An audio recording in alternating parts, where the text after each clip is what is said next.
সাজাকাশের গল্প পাঠের আসরে আপনাকে স্বাগত। আজকে যে ছোট গল্পটি পড়ে শোনাব তা সাহিত্যিক সুবোধ ঘোষের মনোবাসিতা। হারিয়ে গিয়েছে প্রতিভা সেনের সেই ছোট্ট হাত ব্যাগ। রোজই অফিসে যাওয়ার সময় আর অফিস থেকে ফেরবার সময় যে হাত ব্যাগ প্রতিভা সেনের হাতে ঝুলত কিংবা কোলের উপর পড়ে থাকতো। রঙিন চামড়ার ছোট্ট হালকা হাত ব্যাগ, তার উপর এমবস করা ছোট্ট একটা সাদা তাজমহল। এই তো মাত্র 3 মাস আগে লখনৌ বেড়াতে গিয়ে উত্তরপ্রদেশ কুটির শিল্প প্রদর্শনীর একটা স্টল থেকে ব্যাগটাকে কিনেছিল প্রতিভা। ছুটির পর অফিস থেকে বের হয়ে ডালহৌসি বালিগঞ্জ ট্রামে ভিড় ঠেলে উঠবার পরেও ব্যাগটা হাতেই ছিল। মনে পড়ে প্রতিভার, ট্রামটা মোড় ফিরে রাসবিহারী অ্যাভিনিউয়ের ভিতর দিয়ে যখন চলতে শুরু করলো তখনও এই ব্যাগটা প্রতিভার কোলের উপর ছিল। নতুন আংটিটা আঙুলে বড় বেশি ঢিলে হয়েছে, তাই আঙুল থেকে প্রায় পরও হয়েছিল একবার। আংটিটাকে আঙুল থেকে খুলে নিয়ে ব্যাগের ভিতর কখন ভরেছিল প্রতিভা তাও স্পষ্ট করে মনে পড়ে। ট্রামটা তখন ত্রিকোণ পার্ক হয়ে ছুটে চলেছে। তারপর আর কিছু মনে নেই। গড়িয়াহাটার মোড়ে নামবার সময় ব্যাগটা হাতে ছিল বলে মনে পড়ছে না। মনে হয় ভুল করে ট্রামের সিটের ওপরেই ব্যাগটাকে রেখে ট্রাম থেকে নেমে পড়েছে প্রতিভা। উদ্বিগ্ন হয়ে ট্রাম ডিপোতে একবার ফোনও করেছিল প্রতিভা, কিন্তু জানা গেল কোনো হারানো লেডিস ব্যাগ ডিপোতে জমা হয়নি। তবে তো কোনো সন্দেহই নেই যে কেউ একজন ব্যাগটাকে পেয়েছে আর নিয়ে চলে গিয়েছে। ব্যাগের ভিতরে নতুন আংটিটা আছে। সৎ মানুষের হাতে পড়লে আংটি শুদ্ধ ব্যাগটাকে পাওয়া যাবে, আর কোনো অসতের হাতে পড়লে সবই যাবে। আংটিটা ফেরত আসবে না, ব্যাগটাও না। আংটিটা ছাড়া ওই ব্যাগের মধ্যে আর যেসব বস্তু আছে এই পৃথিবীর 2টি মানুষ ছাড়া আর কারোর কাছে সেসব বস্তুর কোনো দাম নেই। 2টো চিঠি আর একটা ফটো। প্রতিভার নামে অফিসের ঠিকানায় জয়ন্ত রায়ের যে চিঠিটা কাল এসেছে সেই চিঠি, জয়ন্তর কাছে প্রতিভার লেখা যে চিঠিটা আজই পোস্ট করবে বলে ভেবে রেখেছিল প্রতিভা সেই চিঠি, আর প্রতিভা সেনের নিজের একটি হাফ পোস্টকার্ড সাইজের ফটো। কিন্তু সত্যি ব্যাগটা কোনো সৎলোকের হাতে পড়েছে এমন সৌভাগ্য যে আশা করতে পারা যাচ্ছে না। যদি তাই হতো তবে কি এই 3 দিনের মধ্যে কোনো ভদ্রলোক এসে ব্যাগটা ফেরত দিয়ে যেতেন না? অন্তত চিঠি দিয়ে তো জানাতেন যে অমুক ঠিকানায় লোক পাঠিয়ে আপনার ব্যাগ নিয়ে যাওয়ার ব্যবস্থা করুন। যার ব্যাগ এবং যে অফিসে সে কাজ করে তার পরিচয় তো ব্যাগের ভিতরের একটি চিঠির ঠিকানা দেখলেই বুঝে ফেলা যায়। যারই হাতে পড়ুক ব্যাগটা, সে কিন্তু প্রতিভা সেনের জীবনের সবচেয়ে বেশি মায়াময় ও গোপন করা একটা ঘটনার পরিচয় জেনে ফেলেছে। আশ্চর্য নয় প্রতিভা সেনেরই পরিচিত কোনো মানুষ কিংবা কোনো আত্মীয় মানুষের হাতেই ব্যাগটা পড়েছে। কি বিশ্রী লজ্জার ব্যাপার হয়ে গেল। হাওড়ার শিবপুরে থাকে এবং অনেক টাকা হাতে নিয়ে ফিল্ম ইন্ডাস্ট্রিতে নেমেছে যে জয়ন্ত রায়, তার সঙ্গে ডালহৌসি স্কোয়ারের মুর অ্যান্ড মরিসনের হেড অফিসের প্রতিভা সেনের অল্প দিনের চেনাশোনা ও মেলামেশার ইতিহাস ভালোবাসার আবেগে মধুর হয়ে উঠেছে। এই ঘটনা যদি কোনো পরিচিত বা আত্মীয় মানুষ জানতে পারেন তবে? বিয়েটা হয়ে যাবার পর জেনে ফেললে কিছু যায় আসে না, কিন্তু বিয়ের আগে জেনে ফেললে যে লজ্জারই ব্যাপার হয়ে যায়। যদি বিয়ে শেষ পর্যন্ত না হয় তবে তো ঘটনাটা প্রতিভার জীবনের একটা বিদ্রূপের, একটা গ্লানির গল্প হয়ে আত্মীয়দের আর পরিচিতদের মুখে মুখে ঘুরবে। শুধু লজ্জা নয়, ভয়ও পায় প্রতিভা। এই ডোভার লেনে কাকার যে বাড়িতে থাকে প্রতিভা, সে বাড়িতে মুখচোরা মেয়ে বলে প্রতিভার যে একটু দুর্নাম গোছের সুনামও আছে। কাকিমা বিয়ের কথা বললেই প্রতিভা শুধু একটা লাজুক হাসি হেসে মুখ ফিরিয়ে নেয়। সত্যি বিয়ে করতে চায় কি না চায় মেয়েটা কাকিমা স্পষ্ট করে কিছু বুঝতেও পারেন না। কাউকে বিয়ে করবে বলে মনে মনে কোনো অনুরাগের কাণ্ড করে বসে আছে কিনা তাও বোঝা যায় না। সেই মেয়ে যদি হঠাৎ এভাবে ধরা পড়ে যায়, যদি কোনো লোক বাড়িতে এসে কাকিমার হাতেই হারানো ব্যাগটাকে দিয়ে যায়, তবে বাড়ির লোকের বিস্ময় দেখে প্রতিভাকে বিব্রত হতে হবে বই কি।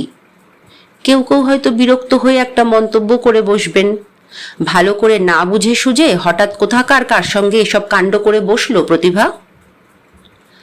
অফিস কামাই করে 3 দিন ধরে এক অদ্ভুত প্রতীক্ষার আকুলতা নিয়ে বাড়িতেই বসে থাকে প্রতিভা সেন, যদি কেউ ব্যাগটা ফেরত দিতে আসে। কিন্তু বৃথা প্রতীক্ষা, কেউ আসে না। আর বুঝতে কিছু বাকিও থাকে না, কোনো চেনা মানুষের হাতে নয়, কোনো অপরিচিত সৎ মানুষের হাতেও নয়, নিতান্ত এক অসৎ লোভী মানুষের হাতে পড়েছে ব্যাগটা। এবং সেই অসৎ লোকটা এতক্ষণে প্রতিভা সেনের জীবনের প্রথম অনুরাগের অদৃষ্ট লিপি, সেই 2 চিঠিকে কুটি কুটি করে ছিঁড়ে আবর্জনার মতো পথের ধুলোর উপর ফেলে দিয়েছে, আর আংটিটাকে বাজারে বেচে দিয়ে টাকা গুনছে আর হাসছে। ব্যাগ ফেরত পাওয়ার আশা ছেড়ে দিতে হয়। ধরা পড়ে যাবার যে ভয় করেছিল প্রতিভা, সে ভয় যখন আর নেই, তখন আর ক্ষতি বা কিসের? আংটিটা গেল, 110 টাকার ক্ষতি মাত্র। কিন্তু জয়ন্ত রায় আর প্রতিভা সেনের জীবন যে ভালোবাসার বন্ধন চিরকালের মতো স্বীকার করে নেবার জন্য তৈরি হয়েছে, সে ভালোবাসা তো ওই 2টি চিঠি মাত্র নয়। সে ভালোবাসা যে প্রতিভা সেনের ভাবনায় নীরব কলরবের মতো বাজছে, সে ভালোবাসা যে জয়ন্ত রায়ের জাগা চোখেও স্বপ্ন ধরিয়ে দিয়ে জয়ন্ত রায়কে আশ্চর্য করে দিয়েছে। সেই কথাই তো ওই চিঠিতে লিখেছিল জয়ন্ত রায়। আর দেরি করতে চায় না জয়ন্ত। জয়ন্তর ইচ্ছা এই মাসেই যে কোনো একটি দিনে বিয়ে হয়ে যাক। এই ইচ্ছার কথাটুকু লিখতে গিয়ে জয়ন্তর কলম যেন একটা অভিমানের বিদ্রোহ ঢেলে দিয়েছে। এখনো যদি তোমার মনে কোনো সন্দেহ থেকে থাকে প্রতিভা, আমাকে বিয়ে করলে তুমি সুখী হতে পারবে না, তবে স্পষ্ট করে সে কথা জানিয়ে দিও। কি অদ্ভুত সন্দেহ, উল্টো সন্দেহ। এতদিন যে প্রতিভা সেনের মনেই এই সন্দেহ ছিল, পৃথিবীতে এত সুন্দরী ও শিক্ষিতা মেয়ে থাকতে জয়ন্ত রায়ের মতো মানুষ কেন প্রতিভা সেনের মতো মেয়েকে ভালোবেসে ফেলে? এই মুর অ্যান্ড মরিসনের অফিসেই ম্যানেজারের কেবিনে জয়ন্ত রায়ের সঙ্গে একদিন প্রতিভা সেনের দেখা। একটা ফাইল নিয়ে ম্যানেজারের কেবিনে প্রতিভাকে সেদিন উপস্থিত হতে হয়েছিল। সেই যে দেখা, সেই দেখার বিস্ময় আর অনুভব আর কদিনের আলাপ ও পরিচয়ের পর যেদিন আরো নিবিড় হয়ে প্রতিভা সেনের আর জয়ন্ত রায়ের মুখ রঙিন করে দিল, সেদিনের পর আর কেউ কোনোদিন কারো কাছে মনের ইচ্ছা গোপন রাখতে পারেনি। মুখোমুখি দেখা কমই হয়েছে, কিন্তু তাতে কিছু আসে যায়? বরং মুখে যে কথা বলতে গেলে নিঃশ্বাসটা লজ্জা পেয়ে বিচলিত হয়, সে কথা চিঠির পাতায় অনায়াসে লিখে দিয়ে জয়ন্তর ভালোবাসার মন সুরভিত করে দিয়েছে প্রতিভা। জয়ন্তর চিঠির কথাগুলিও যেন ভালোবাসার আবেদনময় ঝংকার। 1 বছরও হয়নি, কিন্তু আর কি বা জানবার আছে? নিজের মনের অনুভবের সত্য তো আর অস্বীকার করতে পারা যায় না। তাই জয়ন্তর শেষ চিঠির উত্তরে স্পষ্ট করে জানিয়ে দিয়েছে প্রতিভা, বেশ তো, এই মাসের যেদিনে তোমার ইচ্ছে সেদিনে বিয়ে হয়ে যাক, আমার একটুও আপত্তি নেই। কিন্তু কি বিশ্রী ব্যাপার, এই চিঠিটাই হারানো ব্যাগের সঙ্গে হারিয়ে গেল। চিঠির উত্তর যেতে দেরি দেখে জয়ন্ত বোধহয় ভাবছে প্রতিভা সেন নিশ্চয়ই জয়ন্তর ভালোবাসার দাবি প্রত্যাখ্যান করতে চায়। আজই অফিসের টিফিনের ছুটির সময় জয়ন্তর চিঠির উত্তর আবার নতুন করে লিখতে হবে, আর একটি দিনও দেরি করা উচিত নয়। টিফিনের সময় হবার আগেই অফিস ঘরের নিজের টেবিলের উপর মাথা ঝুঁকিয়ে যখন মস্ত বড় বড় যোগ বিয়োগ করছে প্রতিভা সেন, তখন ডাকপিয়ন এসে অতি ক্ষুদ্র একটি রেজিস্টার্ড পার্সেল প্রতিভা সেনের টেবিলের উপর রাখে। প্রতিভারই নামে এই পার্সেল এসেছে। চলে যায় ডাকপিয়ন, এবং পার্সেলটা খুলতেই প্রতিভা সেনের নিবিড় কালো চোখ দুটো যেন একটা ভয়াতুর বিস্ময়ের ছোঁয়ায় চমকে কেঁপে ওঠে। সেই আংটিটা এসেছে, শুধু আংটিটা, সেই সঙ্গে ছোট এক টুকরো কাগজে লেখা কয়েকটা কথা। পার্সেলের উপর প্রেরকের নাম ধাম সবই ভুয়ো জানবেন, আপনার আংটিটা ফেরত দেওয়া উচিত বলেই ফেরত দিলাম। এই ছোট এক টুকরো কাগজে লেখা চিঠিতে লেখকের কোনো ভুয়ো নামও নেই, শুধু একটা শূন্যতা। কিছু বুঝতে পারে না প্রতিভা, একটা বিশ্রী রহস্য বলে মনে হয় বলেই ভয় পায়। এ কেমন অদ্ভুত ধরনের সৎলোক, অগোচর রাজ্যের এই হিতাকাঙ্ক্ষী। আংটিটা যেটার দাম আছে সেটাই ফেরত দিল, আর যেগুলির কোনো দামই নেই সেই চিঠি দুটো আর ফটোটা সেগুলি ফেরত দিল না। একটা নতুন উদ্বেগ, নতুন অস্বস্তি। মনে হয় ভয়ানক ধরনের কোনো অসতের হাতে পড়েছে ব্যাগটা। প্রতিভা সেনের জীবনের ভালোবাসার এই ঘটনাকে নিয়ে একটা জঘন্য কৌতুকের খেলা খেলতে চায়, নইলে দুটি মানুষের ভালোবাসার দুটি চিঠিকে আর এক নারীর ফটোকে আটক করে হাতের কাছে কেন ধরে রাখলো লোকটা? বিশ্রী একটা হিংসুক ছায়া চোখের উপর যেন কামড় দেবার জন্য বারবার কাছে ছুটে আসছে। মুখ কালো করে বুকের ভেতরে আর্ত নিঃশ্বাসের দুরু দুরু শিহরটা চাপতে চেষ্টা করে প্রতিভা, এবং এই আতঙ্কের মধ্যেই আবার হঠাৎ শান্ত হয়ে গম্ভীর মুখে ভাবে, অন্তত এইটুকু বোঝা গেল 110 টাকা দামের একটা আংটি শোনার জন্য লোকটার মনে কোনো লোভ নেই। অসৎ লোক না হতেও পারে। ভাবতে গিয়ে বোধহয় প্রতিভা সেনের মনের যুক্তি বুদ্ধির ছন্দও এলোমেলো হয়ে যায়। চুপ করে বসে এই রহস্যের বুকটাকে কল্পনা করতে চেষ্টা করে প্রতিভা। সত্যিই কোনো হিতাকাঙ্ক্ষী নয় তো? টিফিনের সময় পার হয়ে যায়। জয়ন্তর চিঠির উত্তরে নতুন করে চিঠি লেখা আর হয় না। কি আশ্চর্য! এই রহস্যটা এসে প্রতিভা সেনের ভালোবাসার জীবনের চরম ইচ্ছার ঘোষণাকে যেন বোবা করে রেখে দিল। কালও প্রতিভার চিঠি না পেয়ে জয়ন্ত রায় একটু বেশি আশ্চর্য হয়ে সন্দেহ করবে, প্রতিভা সেনের ভালোবাসার মুখরতা হঠাৎ মুখ বন্ধ করলো কেন? যাক গিয়ে, 2-4 দিন দেরি করে চিঠি দিলেও চলবে। শেষ পর্যন্ত সবই জানবে আর বুঝবে জয়ন্ত কেন শেষ চিঠির উত্তর পেতে একটু দেরি হয়ে গেল। 3টে দিন পার হয়ে গিয়েছে এবং মনেও আছে প্রতিভার জয়ন্ত রায়ের চিঠির উত্তর দিতে একটু দেরি হয়ে যাচ্ছে, কিন্তু অফিসের ঠিকানায় আবার একটা চিঠি এসে পৌঁছলো। সেই অগোচর রাজ্যের এক অদ্ভুত হিতাকাঙ্ক্ষীর বেনামি চিঠি, বেশ বড় করে লেখা, লেপাফাবদ্ধ একটা চিঠি। চিঠি পড়ে প্রতিভা। সঙ্গে সঙ্গে প্রতিভা সেনের নিবিড় কালো চোখের তারা থেকে যেন একটা দুঃসহ জ্বালার সাদা ছাই উড়তে থাকে। এই জ্বালা নিজের মনের উপর একটা তপ্ত ধিক্কারের জ্বালা, আর এই ধিক্কার যেন নিজেরই মনের একটা অন্ধতার উপর ধিক্কার। কি ভয়ানক বিদ্রূপের গান গাইছে হিতাকাঙ্ক্ষীর চিঠিটা। জয়ন্ত রায়ের কাছে লেখা আপনার চিঠিটা আমি নিজেই ডাকে দিতে গিয়ে শেষ পর্যন্ত দিইনি। কেমন যেন মনে হলো, সন্দেহ হলো আপনি ভুল করছেন না তো। তাই খোঁজ নিলাম জয়ন্ত রায় কে এবং কেমন মানুষ। খোঁজ নিয়েই বড় ভয় পেয়েছি, তাই বাধ্য হয়ে আপনাকে জানাচ্ছি। জয়ন্ত রায়কে বিয়ে করা আপনার উচিত নয়।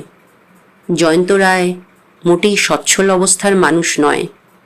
অনেক টাকা নিয়ে ফিল্ম ইন্ডাস্ট্রিতে নেমেছে জয়ন্ত রায়, একথা নিছক মিথ্যা কথা।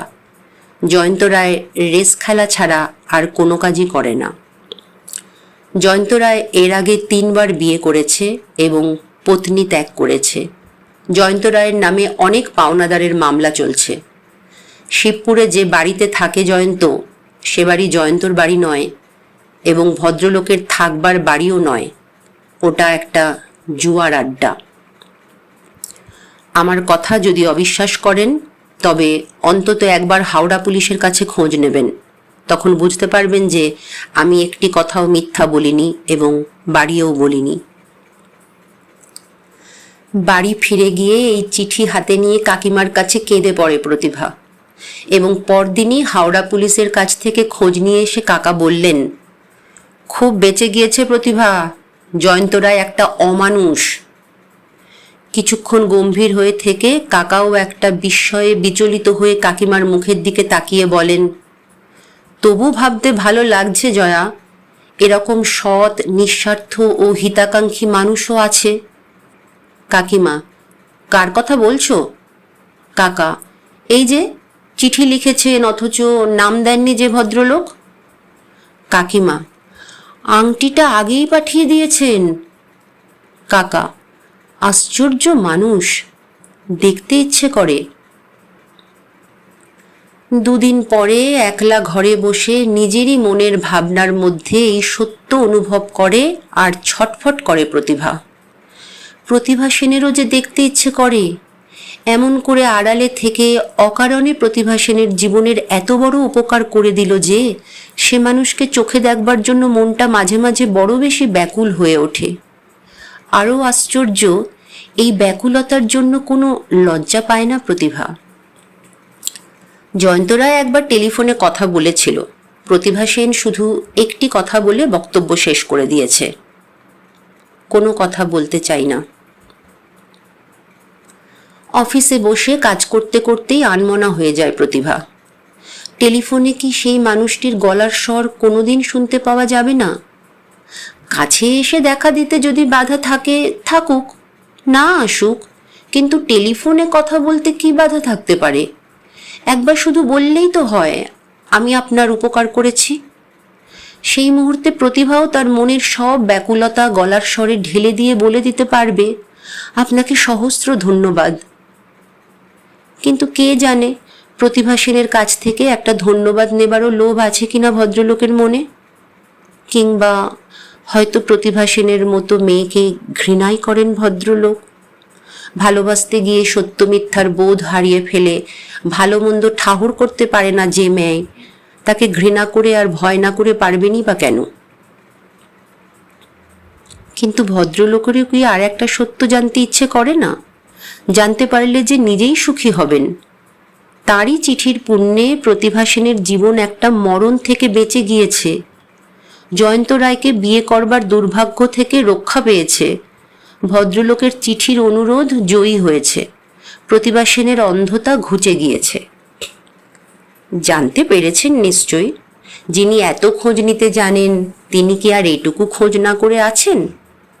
কিন্তু কই, এই সামান্য কথাটাও তো লিখলেন না যে দেখে সুখী হলাম জয়ন্ত রায় নামে দুর্ভাগ্যটা আপনার জীবনের ক্ষতি করতে পারল না।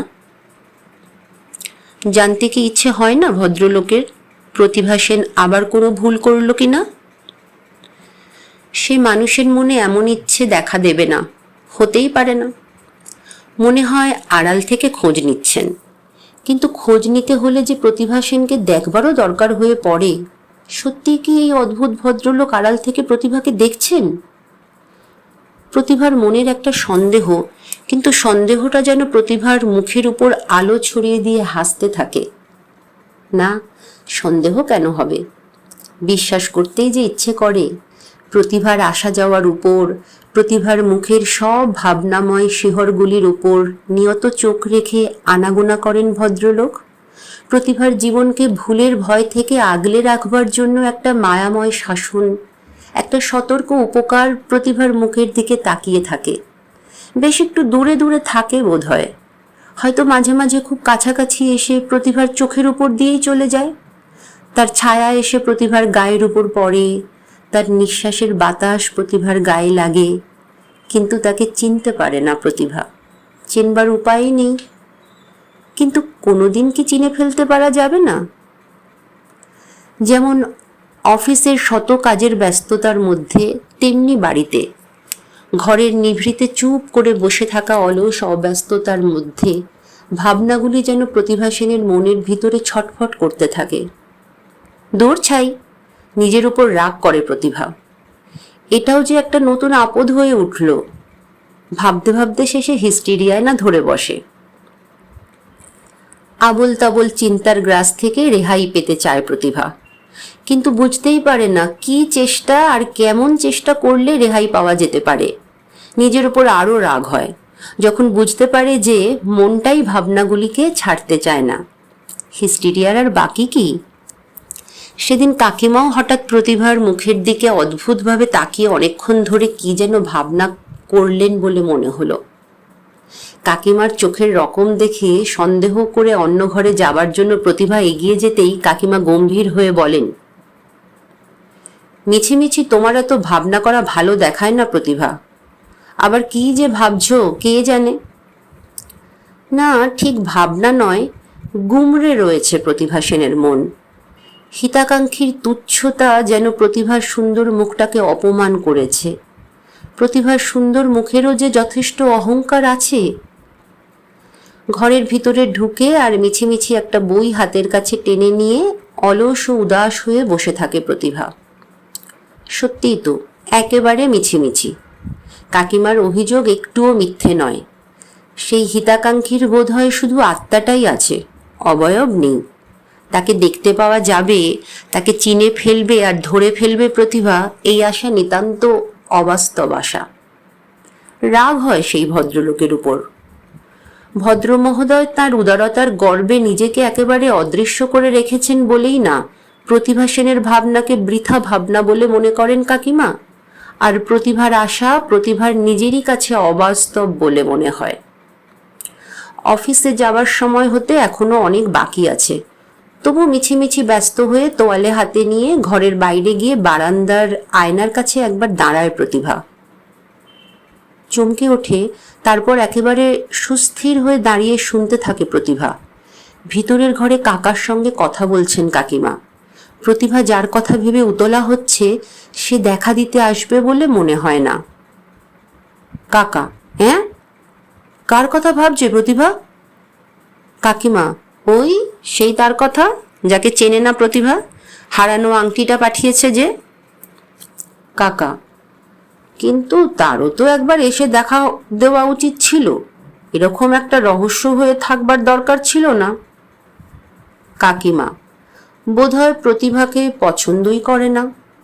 কাকা, কি অদ্ভুত কথা বলছো, যাকে কোনোদিন চোখেই দেখলো না তাকে পছন্দ বা অপছন্দ করবে কেমন করে? কাকিমা, আমার মনে হয় প্রতিভাকে একবার না একবার দেখেছে। কাকা, প্রতিভাকে দেখলে পছন্দ করবে না এটাও যে বিশ্বাস হয় না। দেখে থাকলে পছন্দ হয়েছে, এবং পছন্দ হয়েও যে আসতে পারছে না সেটা হলো লজ্জা, নয়তো ভয়। আবার চমকে ওঠে প্রতিভা। ভয়ের চমক নয়, একটা উল্লাসময় আশার চমক।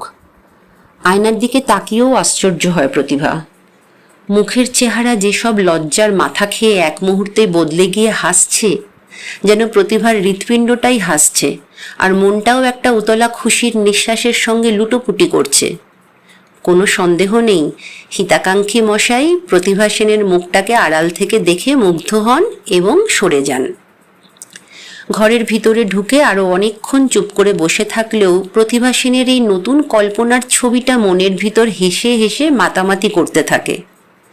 অদৃশ্য হিতাকাঙ্ক্ষীরও মনের একটা গোপন কীর্তিকে যেন এতদিনে ধরে ফেলতে পেরেছে প্রতিভা।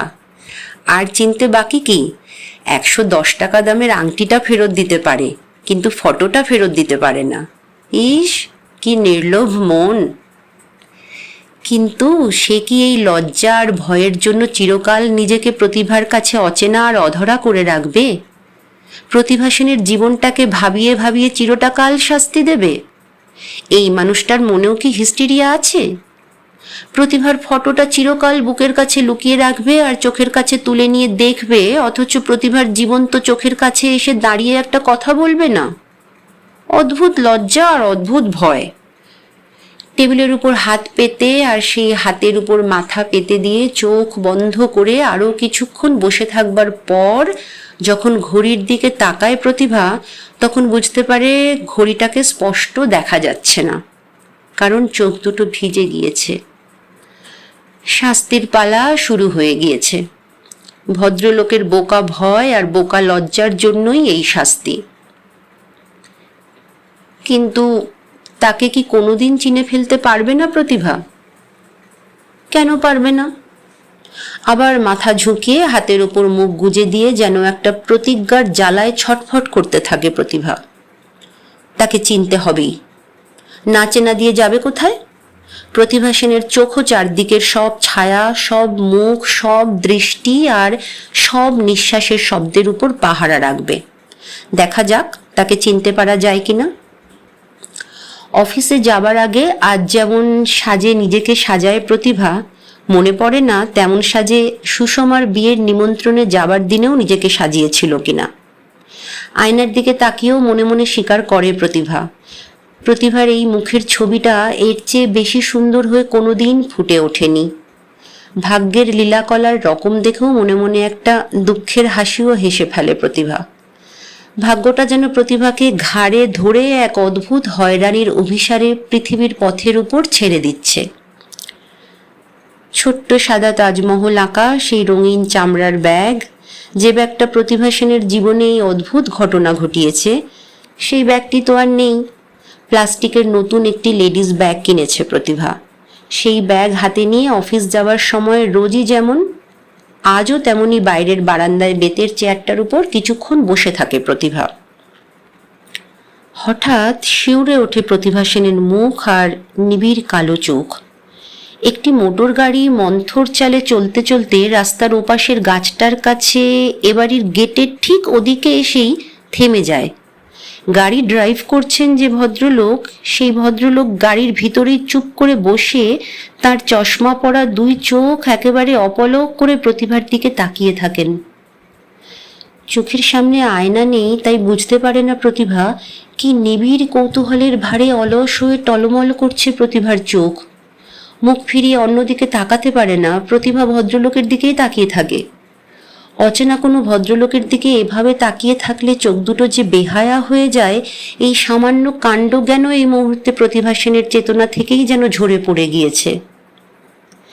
মোটর গাড়িটা আবার মন্থর চালে চলতে চলতে তারপর যেন ঊর্ধ্বশ্বাসে ছুটে উধাও হয়ে যায়। ঘরের ভিতরে ছুটে গিয়ে আয়নার সামনে দাঁড়িয়ে রুমাল দিয়ে কপালের ঘাম স্পঞ্জ করে প্রতিভা। ধূর্ত হাসির শিহর চাপতে গিয়ে বারবার ছটফট করে ওঠে। পাউডারের পাফ চটপট দুবার ঘাড়ে আর গলায় বুলিয়ে নিয়েই বের হয়ে যায়। সেদিনের পর মাত্র 2 দিন পার হয়েছে, ট্রামের ভিড়ের মধ্যেই দেখতে পায় প্রতিভা দাঁড়িয়ে আছেন ভদ্রলোক, আর দু চোখ অপলক করে প্রতিভার মুখের দিকে তাকিয়ে আছেন। যদিও ভদ্রলোকের সাজটা সেদিনের সাজের মতো নয়, সেদিন ভদ্রলোকের গলায় একটা নীল রঙের টাই ঝুলছিল, আজ আদ্যির পাঞ্জাবি, গলাটা খোলা। কিন্তু মুখটা যাবে কোথায়? সেই সুশ্রী ঝকঝকে মুখ, আর সেই দু চোখ অপলক করে তাকাবার অভ্যাস।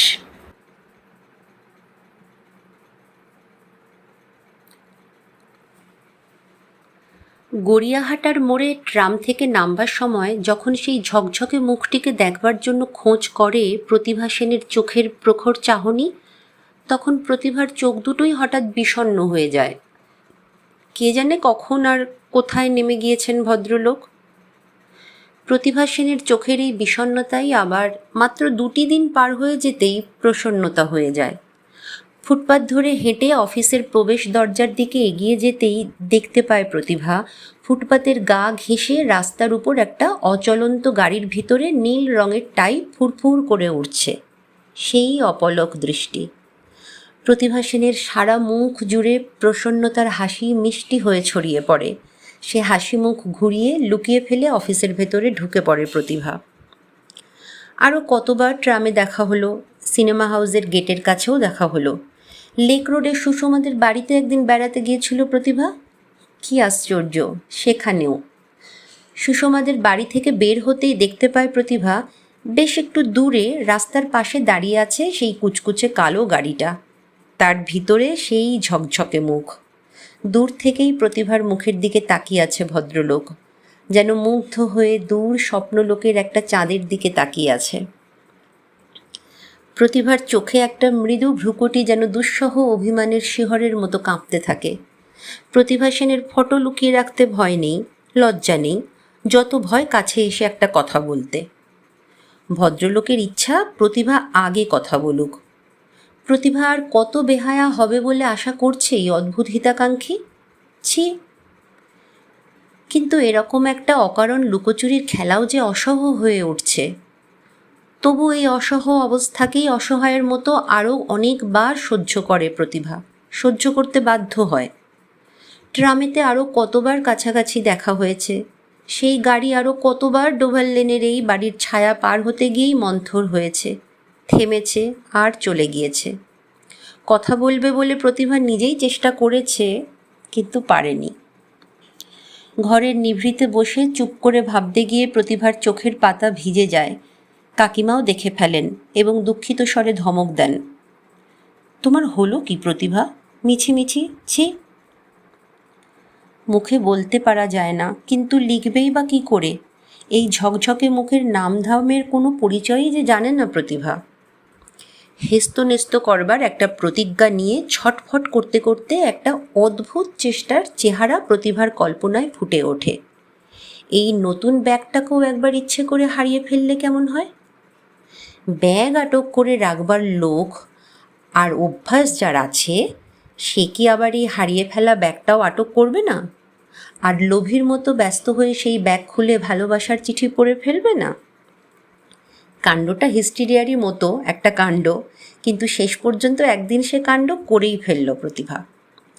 ট্রামেতে প্রতিভার সিটের ঠিক পিছনে দাঁড়িয়ে আছেন ভয় আর লজ্জার সেই মানুষ, সেই ঝকঝকে মুখ, সেই গলা খোলা আদ্যির পাঞ্জাবি।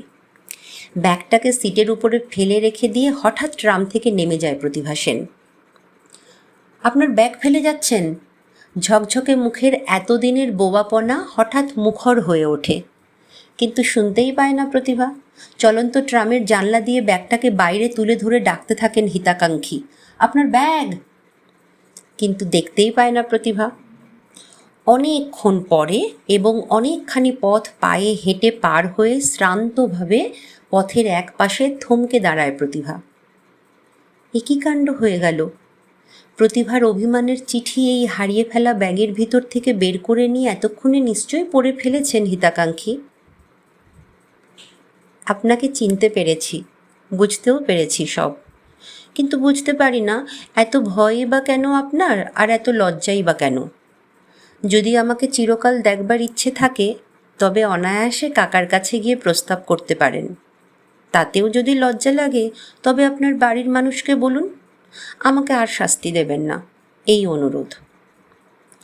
এই চিঠি পাওয়ার পরেও যদি ওই ঝকঝকে মুখ ঠাট্টা করে হেসে ওঠে, কিংবা প্রতিভা সেনের এই বেহায়া দুঃসাহসের কায়দা দেখে আরও ভয় পায় এবং অদৃশ্যই হয়ে যায়, তবে প্রতিভা সেনের জীবন যে ব্যর্থ ভালোবাসার একটা পঙ্কিল কবর হয়ে পৃথিবীতে পড়ে থাকবে। বাড়ি ফিরে এসে সন্ধ্যার অন্ধকারে একা ঘরের ভিতরে বসে আর চোখ মুছে মুছে যেন বুকের ভিতরের একটা ভয় মুছে ফেলতে চেষ্টা করে প্রতিভা। ডোভারলেনের বাড়িতে ছোটোখাটো একটা ব্যস্ততার উৎসব। কাকা ব্যস্ত এবং ঘরের দরজা বন্ধ করে চেয়ারের উপরে চুপ করে বসে থাকে যে প্রতিভা সেন, তারও বুকের সব নিঃশ্বাস ব্যস্ত। এরই মধ্যে কাকিমা একবার এসে প্রতিভাকে ধমকে দিয়ে হেসে গিয়েছেন, সৌমেন তোমাকে বিয়ে করতে চায় আর তুমিও চাও, এই সোজা কথাটা আমাকে বলতে তোমার কি বাধা ছিল প্রতিভা? এ তো একটা সুখবর, এর চেয়ে ভালো সুখবর হয় না। ভবানীপুরের নরেশ অ্যাটর্নির ছেলে ডাক্তার সৌমেন, যে সৌমেন ভিয়েনা থেকে ফিরে এসে এখন নিজেই একটা ক্লিনিক করেছে এবং এরই মধ্যে বেশ ভালো পসারও করেছে, সেই সৌমেন এখন ডোভারলেনের এই বাড়ির একটি ঘরের ভিতরে বসে কাকা আর কাকিমার সঙ্গে গল্প করছে। সৌমেনের মাও এসেছেন। কবে বিয়ে হবে সেই দিনও স্থির করা হয়ে গিয়েছে। ভয় ছিল প্রতিভার, একবার ওই ভীতু আর লাজুক হিতাকাঙ্ক্ষী নিশ্চয়ই প্রতিভার সঙ্গে একটা না একটা কথা বলতে আসবেই, হয়তো এই ঘরের ভিতরেই এসে দাঁড়াবে। কাকিমাকে যেরকম খুশি দেখা গেল, তাতে সন্দেহ করতে হয় কাকিমা নিজেই সৌমেনকে এই ঘরের দিকে নিয়ে এসে আর ফেলে রেখে চলে যাবে। ভয় হয় প্রতিভার। ভীতু লোকের একবার ভয় ভাঙলে বড় বেশি দুঃসাহসী হয়ে ওঠে। যাকগে, হোক না একটু দুঃসাহসী, তাতেই বা ভয় কিসের? প্রতিভাকে ডাকতে এলেন কাকিমা। সৌমেন ডাকছে। কোথায়? বাইরের বারান্দায়। তুমি সৌমেনের চা নিয়ে যাও প্রতিভা। চা নিয়ে যায় প্রতিভা। আর প্রতিভার এতদিনের অভিমানও যেন সৌমেনের একটি আহ্বানে মুছে যায়। সৌমেনই আগে কথা বলে, এসো। সৌমেনের মুখের দিকে তাকাতে গিয়ে নিজেরই মুখের হাসির লজ্জায় আর নিবিড় কালো চোখের ভীরু মুগ্ধতায় বিব্রত হয় প্রতিভা। আস্তে আস্তে বলে, আজ আর বেশিক্ষণ বসতে বলো না, বড় অস্বস্তি হচ্ছে। সৌমেন হাসে, তাহলে এসো। হ্যাঁ, একটি কথা অন্তত শুনে যাও। বলো। সৌমেন, আমি সত্যিই যেন এতদিন পাগল হয়ে গিয়ে মনে মনে তোমাকে ভালোবেসেছি, কিন্তু বিশ্বাস করতেই পারিনি যে তুমিও। প্রতিভা, আমি তো তোমারও আগে। তোমাকে দেখবারও আগে। আচ্ছা, এবার যাই। ডোভার লেনের বাড়ির এই ব্যস্ততার উৎসব শেষ হয়ে যেতে আর বেশি দেরি হয়নি। যাবার আগে সৌমেনের মা প্রতিভার হাত ধরে বলে গেলেন, এবার চাকরি ছাড়তে হবে প্রতিভা। দুপুর হয়, বই পড়তে বসে প্রতিভা সেনের চোখ ঠিক যখন একটা ঘুম ঘুম আবেশে মজে আসতে থাকে, তখন কাকিমা নিজেই এসে একটা চিঠি প্রতিভার হাতের কাছে রেখে দিয়ে চলে যান। একটা খামের চিঠি, ডাকে এসেছে চিঠিটা। কার চিঠি? প্রতিভার চোখের ঘুম ঘুম আবেশ যেন একটা কাঁটার খোঁচা খেয়ে ছিঁড়ে যায়। হাতের লেখাটা যে চেনা চেনা মনে হয়। হিতাকাঙ্ক্ষীর চিঠি। দেখে খুশি হলাম, নিশ্চিন্ত হয়েছি। এবার আপনি ভুল করেননি। আমি এবারও খোঁজ নিয়েছি। ডাক্তার সৌমেন মিত্র অতি সজ্জন, অতি চমৎকার চরিত্রের মানুষ। সৌমেন ডাক্তারের সঙ্গে আপনার বিয়ে হলে খুবই ভালো হয়। সৌমেন ডাক্তার যদি রাজি থাকেন, তবে আপনিও রাজি হবেন, এই অনুরোধ করি। চিঠিটাকে আঁকড়ে ধরে একটা ভয়ানক আর্তনাদ বুকের ভিতরেই চেপে রেখে একেবারে স্তব্ধ হয়ে বসে থাকে প্রতিভা। কি ভয়ানক এই রক্ত মাংসহীন অদৃশ্য অশরীরী হিতাকাঙ্ক্ষী! আড়াল থেকে প্রতিভা সেনের অভিসারের পথ বিপথের ওপর চোখ রাখছে, প্রতিভা সেনের নির্ভুল ভালোবাসার উপর মঙ্গলবাড়ি বর্ষণ করছে। প্রতিভা সেন যে মনে মনে এই হিতাকাঙ্ক্ষীরই বুকের ওপর লুটিয়ে পড়েছিল, কিন্তু হিতাকাঙ্ক্ষী যেন প্রতিভাকে আদর করে তুলে নিয়ে সৌমেনের বুকের উপর রেখে দিল। কিন্তু না, আবার পাগল হয়ে যাওয়া সম্ভব নয়। হিতাকাঙ্ক্ষীরই অনুরোধ মাথা পেতে বরণ করে নেওয়া ছাড়া উপায় নেই। সৌমেনও তো মিথ্যে হয়ে যেতে পারে না। আড়াল থেকে দেখে সুখী হোক হিতাকাঙ্ক্ষী। মাত্র 5টি দিনের অদেখার পালা শেষ হয়ে যাবার পর সৌমেনের সঙ্গে প্রতিভার আবার যেদিন দেখা হয়, সেই দিনটি হলো বিয়ের দিন। সময়টা সন্ধ্যা। আবার এই বাড়িতে একটা ব্যস্ততার উৎসব জেগে ওঠে। হাতে হাত রাখা শুভ পরিণয়ের অনুষ্ঠানও সমাপ্ত হয়। বিয়ের রেজিস্ট্রার চলে যান। তারপরেও ঘরের ভিতরে সৌমেনের সঙ্গে নানা আত্মীয়জনের আলাপের কলরব বাড়তে থাকে। আর প্রতিভা বোধহয় এই সন্ধ্যার নতুন মনটাকে নিয়ে একটু একলা হবার জন্য বাইরের বারান্দায় এসে দাঁড়ায়। বারান্দার উপর সেই বেতের চেয়ারে বসে রাস্তার ওপাশের গাছের ছায়াটার দিকে চোখ পড়তেই মনে পড়ে যায় প্রতিভার, ওই সেই গাছের ছায়া, যার দিকে তাকাতে গিয়ে সৌমেনের ঝকঝকে মুখ প্রথম চোখে পড়েছিল। একটি লোক গেটের দিক থেকে এগিয়ে এসে বারান্দার উপর ওঠে। রোগা রোগা চেহারা, অথচ বেশ সুশ্রী এক ভদ্রলোক। বয়সও বেশি হবে না, সৌমেনের চেয়ে কিছু কমই হবে বলে মনে হয়। ভদ্রলোকের সাজটা বেশ পরিচ্ছন্ন। কাকারই কাছে কোনো মামলার কাজে এসেছেন বোধহয়। চেয়ার থেকে উঠে ঘরের ভিতরে চলে যাবার জন্য প্রতিভা এগিয়ে যেতেই যুবক ভদ্রলোক বলে, আমি আপনারই কাছে এসেছি। চমকে ওঠে প্রতিভা। আমার কাছে? খবরের কাগজ দিয়ে জড়ানো একটা বস্তু প্রতিভার হাতের দিকে এগিয়ে দিয়ে ভদ্রলোক কুণ্ঠিতভাবে হাসে। এই নিন আপনার ব্যাগ। প্রতিভার চোখ থরথর করে কেঁপে ওঠে। চেঁচিয়ে ওঠে প্রতিভা, আপনি? হ্যাঁ, এইবার ব্যাগটা ফেরত দেওয়া উচিত বলে মনে হলো, তাই দিয়ে গেলাম। প্রতিভার গলার স্বর হঠাৎ মৃদু হয়ে যায়। এতদিনের মধ্যে কেন ফিরিয়ে দিয়ে যাননি? কি অসুবিধা ছিল? এলেন না কেন? আসলেই তো পারতেন। আসা উচিত হতো না। কেন? আমি সামান্য মুহুরির চাকরি করি। মাথা হেঁট করে প্রতিভা। প্রতিভার মুখের উপর যেন একটা বোবা কান্নার নির্মম জ্বালা লালচে হয়ে ফুটে উঠেছে। জোরে একটা নিঃশ্বাস ছেড়ে আস্তে আস্তে বিড়বিড় করে প্রতিভা, আসেননি, ভালোই করেছেন। ব্যাগটা খোলে প্রতিভা। হ্যাঁ, আছে, সেই ভয়ানক ভুলের চিঠি দুটো আছে। ফরফর করে চিঠি দুটো ছিঁড়ে দিয়ে ব্যাগের ভিতরে আবার কি যেন খোঁজে প্রতিভা। ফটোটা কই? মুহুরী মানুষের চোখ দুটো হঠাৎ শঙ্কিত হয়ে ওঠে। ও হ্যাঁ, ভুল হয়েছে, মাপ করবেন। ফটোটা কালই ফেরত পাবেন। ডাকে পাঠিয়ে দেবো। প্রতিভা: ফেরত দিতে চান আপনি? না। ভেজা চোখ মুছতে মুছতে ছটফট করে বলে ওঠে প্রতিভা, তাহলে ফটোটা আপনারই কাছে থাক।